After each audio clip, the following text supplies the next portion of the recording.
Howdy doody, good friends, and welcome to the Mad Painter Show. How often, the moment you get into doing what it is that you need to be doing, you get distracted. Something comes and it's like, hey, are you focused on doing something? Are you getting ready to do something? Well, I'm here to stop you from doing whatever that is. Well, for me, it happens more often than I would like for it to happen. So I've been listening to my mentors, and all of my mentors have mentioned disruption comes before intention. And I'm sitting there like, really? So I've been letting that question, that statement marinate for about a year. And recently, I've been paying more attention to it.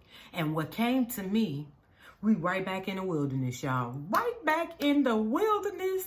Because what I've also paid attention to is this is where we are for real. We're kind of like in this spot where we're transitioning. We're coming from one place where we're breaking from who we used to be and moving on to who we're desiring to be, who we're investing into becoming. But there is this transitional period, there's that in between.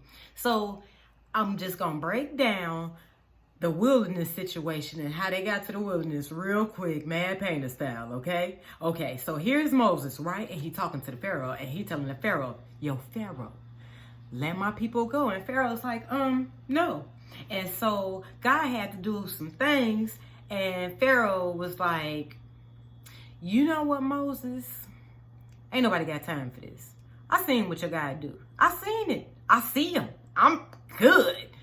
You go ahead, take them people and go ahead and do whatever it is that you're going to do. You can collect you some items, go ahead and go on about your way, brother, because ain't nobody got time for that. Ain't nobody got time for what your guy doing. Ain't nobody got time for that. So, here we are. We excited. We know we tired of where we been at, because it's like, I've been tired of working for the man. Man, he a slave driver. I don't like the Pharaoh. I'm ready to be free. I'm down with what this man Moses is talking about. So here Moses is like, okay, people. He got all these people. That is some customer service for your Yahoo. So here it is. He got all these people like, all right. So this is plan, right? Yeah, we supposed to be going to this promised land, right? That's what I know. This is where we going. This is the mission.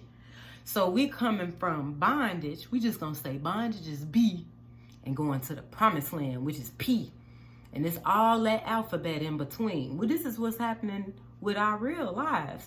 We have this vision or idea that we want this change. We want something different. I see myself laying on the beach and doing whatever, or being this major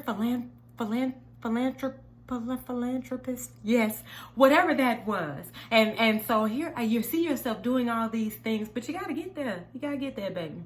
And so this is what this talk is about, because we're looking at what really happens in this transition. Because when my mentors were talking about this disruption follows intentions, that's real.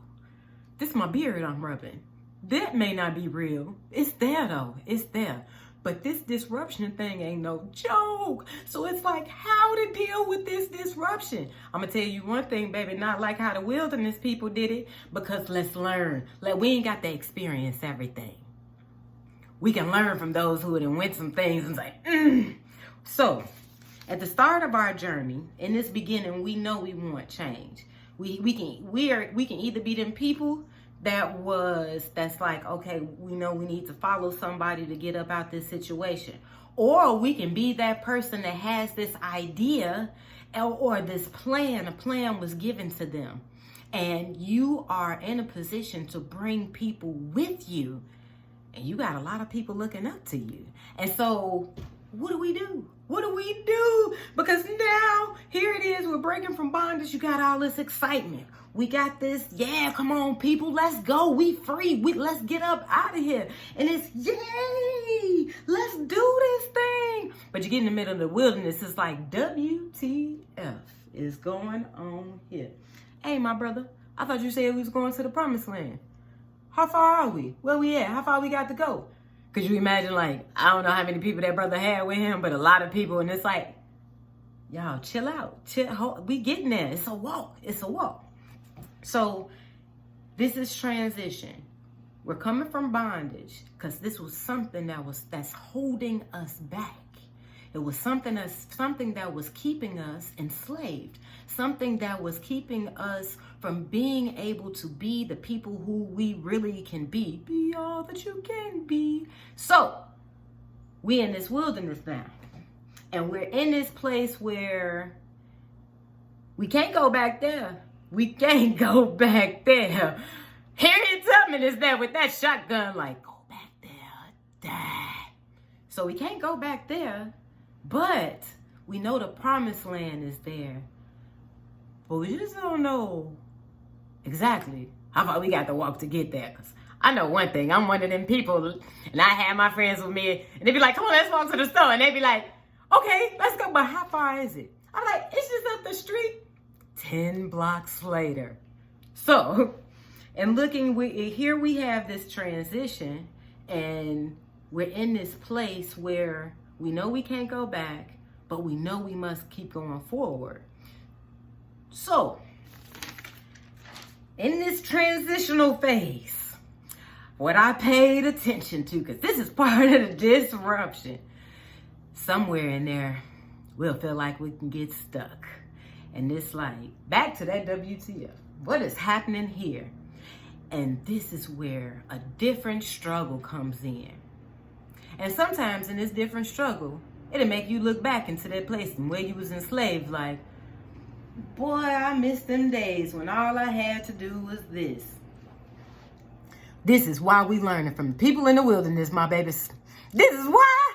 So hear what I learned from the people in the wilderness, because I paid attention to one of my other mentors, because I didn't do no research, but I'm paying attention to my mentors.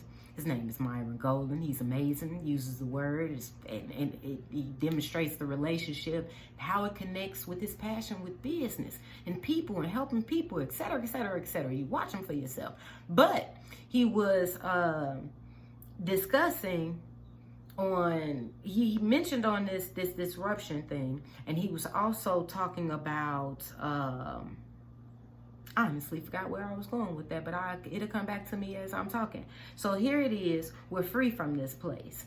And when we are in transition and we're not sure exactly where we're going, it will kind of miss these things. And we're learning from the people in the wilderness, and in paying attention, they were complaining, they had lack of appreciation, and they had this desire of going back.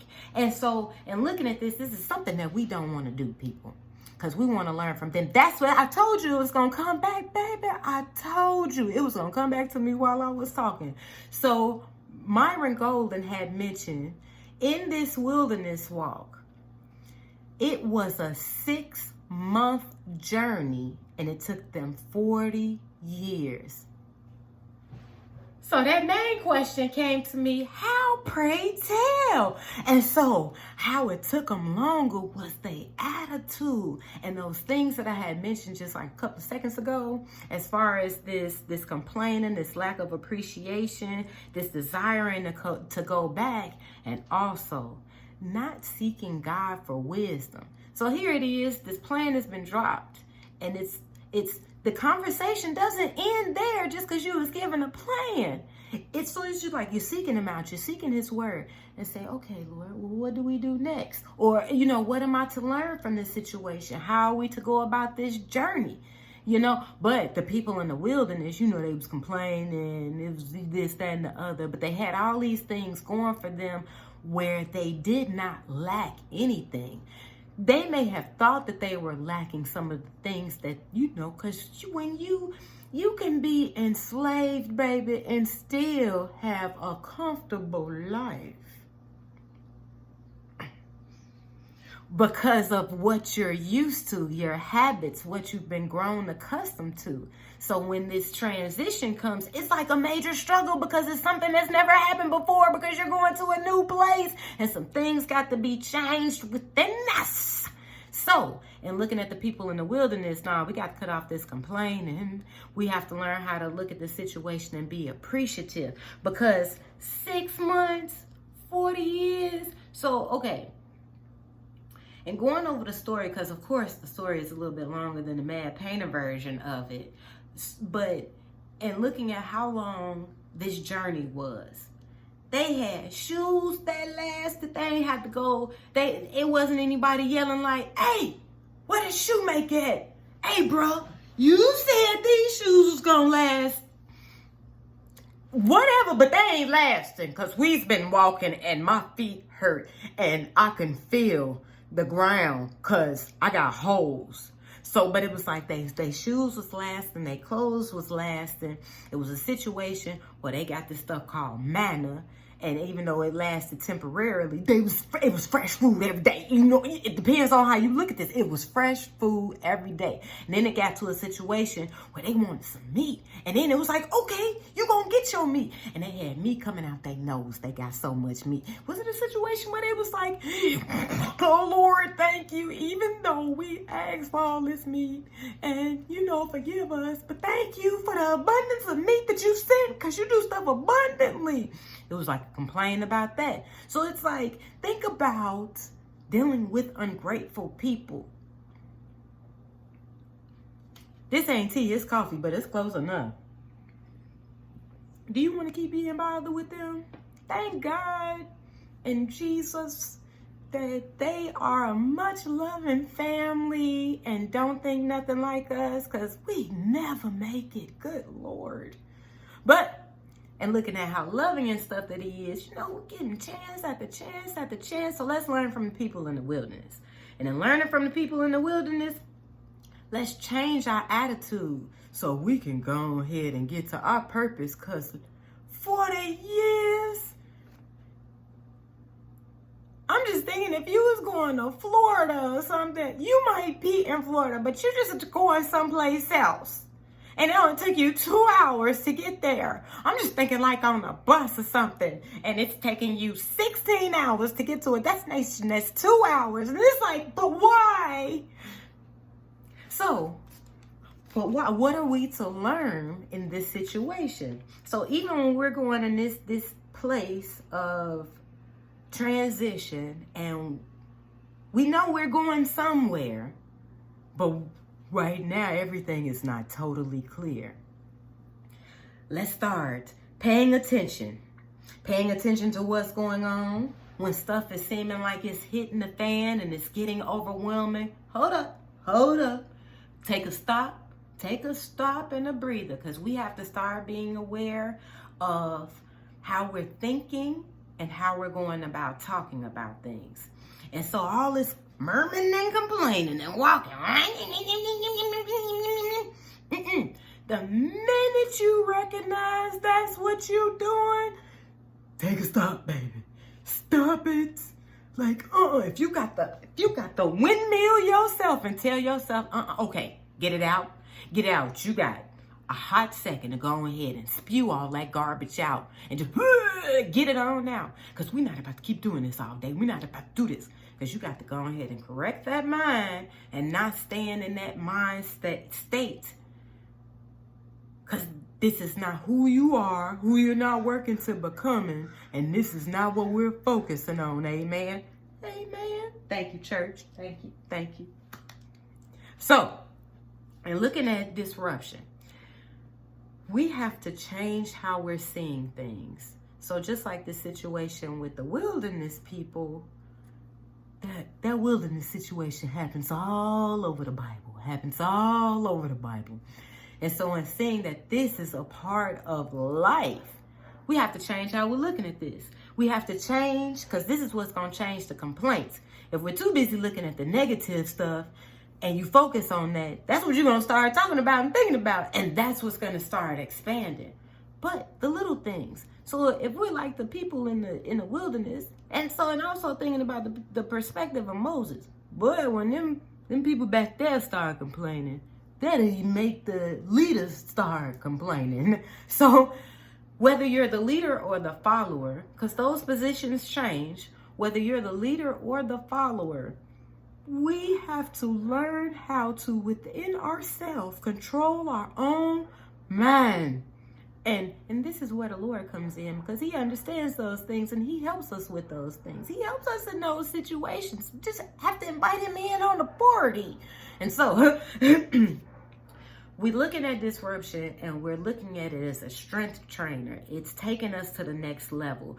We're seeking out different questions instead of looking at this thing, why is this happening to me? So we're already looking at, we're coming from enslavement, we're coming from bondage. This is why this is happening, because it's something brand new and there are some things that need to be changed. There are some things that need to be broken. Think of chains. Them chains need to be broken in order for you to be set free. You's free now. So we got to get all of this free, because we can physically be free and not mentally free. And you got a lot of people in jail that may be physically bound, but baby, they are mentally free. Ha ha. Okay, so we are learning to, one, be aware.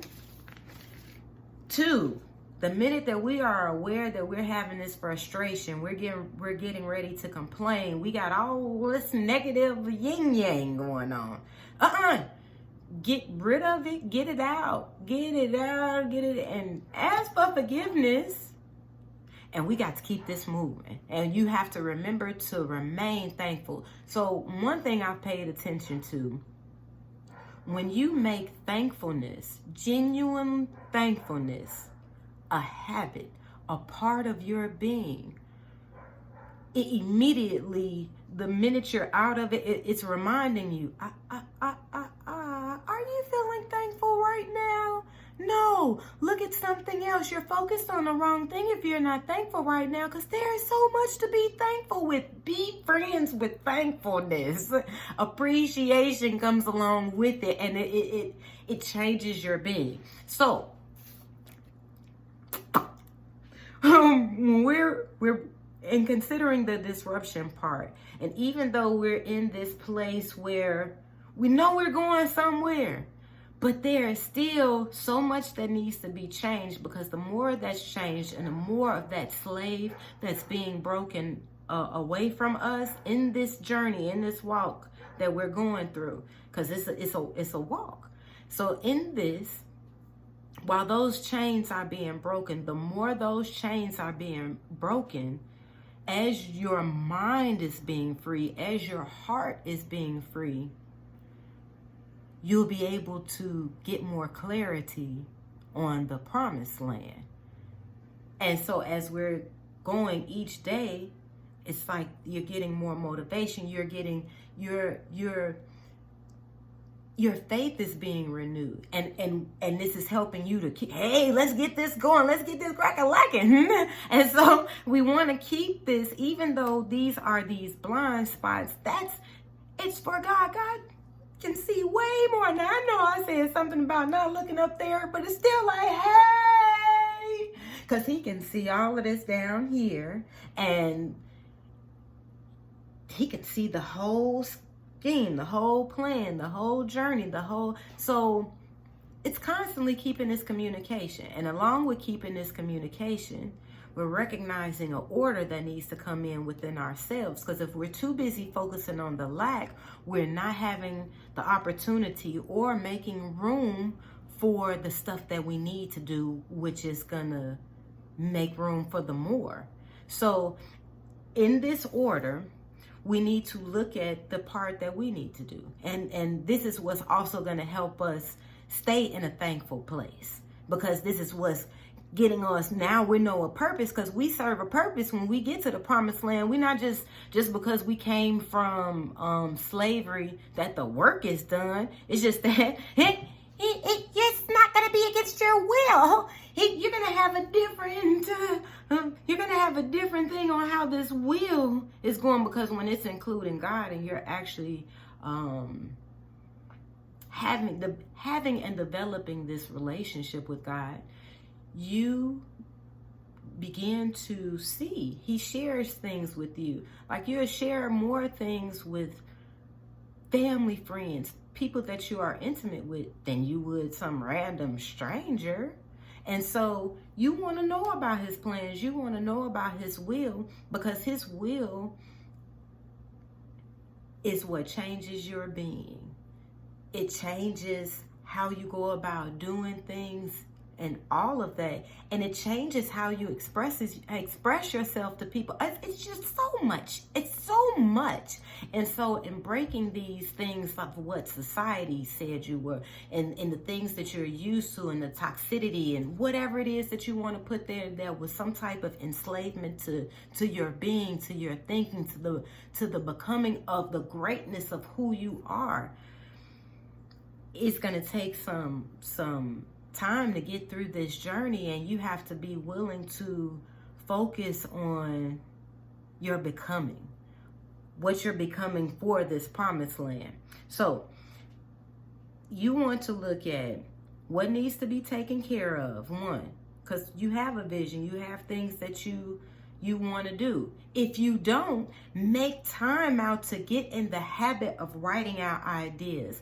Whether it makes sense or not, get in the habit of start jotting things down, because you want to make room for when the ideas come. You are already in the habit of writing it down. And you want to make room for it. You want to put yourself in a position like, hey, we're in creative mode, we're in idea mode, let's get this stuff going. So it's like, okay, let's go to work. We got some stuff up in here already. We've been waiting on you to ask, so we're just gonna go in here and drop this down. And it's like, the more you're working it out, the stronger it gets. And it's so, yes. So here you have one, what needs to be taken care of.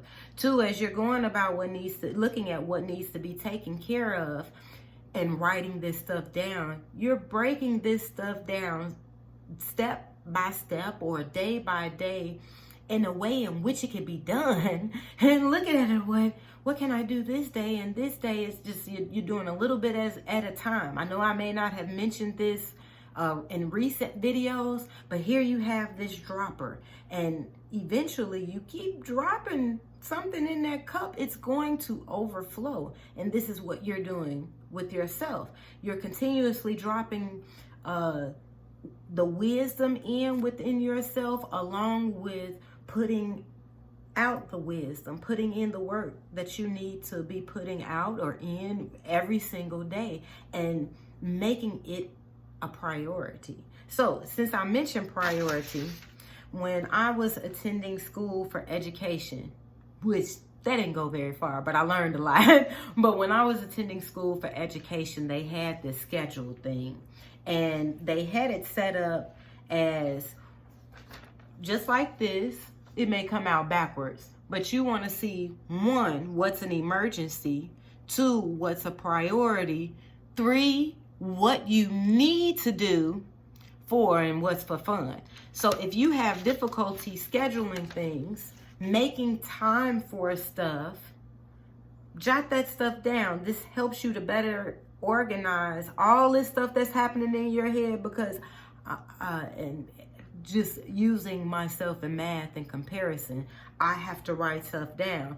It's getting a little bit better because I've been practicing it, but I used to have a hard time seeing the numbers and holding the image in my head to work out the problem in my head, because it would just be there and then the numbers would kind of disappear like this. I was like, hold on, I was calculating that.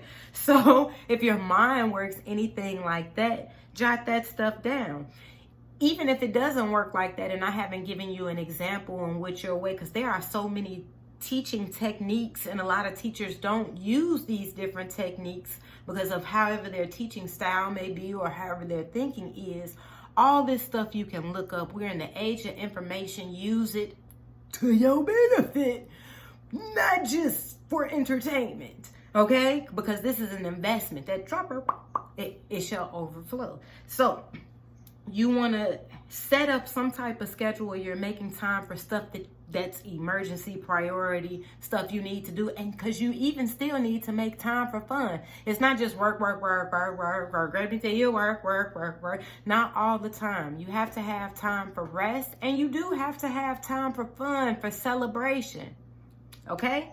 But it's not all the time. Okay. So in this, you're prepping and preparing. We're in this transition. What are you doing to prepare for the promised land? And so in this transitional phase, we're working on being thankful. We're working on being aware. We're working on cutting off them complaints. Hey, I get it. We complain every now and then. I'm working on not complaining myself, because you have to work on, it's constantly correcting that thinking, correcting how we're feeling. Correcting is so being aware of these things, correcting this stuff, and putting some things in order, because there are some things that we need to focus on, not on the lack, not on what we woulda, shoulda, coulda, not on, well, it used to be, or not on I miss so and so. None of that. You don't want to be salty. You don't want to be like Lot's wife, looking back and salty. And that saltiness have you bitter, angry, all kind of, we don't have time for the saltiness. If we're going to be any kind of saltiness, we're going to be the salt of the earth. And you taste that flavor. Oh, honey, is that Himalayan salt you use? Is that, I taste it. It just brought the flavor out. That's what we do. So this is what we're on. This is what we own. This is our mission. And if part of your mission is seeking out God, if you're looking at how to do this, go ahead and click that Wix link. It's a 30-day journey in there. I guarantee you will have a God experience. And it is an amazing experience. If you're interested in the artwork, check out the artwork. If you're interested in purchasing a journal is a great thing to start writing down some of those ideas. Even if you need to get all this crap out of the past that held you in bondage, get that crap out. Get it out, write it down, get it out. Even if you want to make your journal a thankful book, and you want to write down the things you want to be thankful for, it's up to you. A lot of times we need to write things down, but click that Etsy link if you're interested in purchasing a journal. You can even get a journal from the dollar store. You can use a notebook. You can use copy paper. You know, if you ever worked in like an office or something and they toss all that copy paper away because it was like whatever happened to that, but we're not putting that back in the printer, use that if you need to. This stuff is available to you. I love you guys. God loves you even more. Read his word and find out why, because I'm seeing a lot of this stuff on social media. It's all about you sinning and you going to hell because you got them red shoes on. And no, this thing is about relationship, because God want to show you he is really real. He is real. He's dope, amazing, funny, best friend, cool, ace boom coon, like family. And he proves to you whatever you have lost, whether it's family members, friends, whatever, he provides that. He is that. I love you guys. God loves you more. Find out why, my people. For real.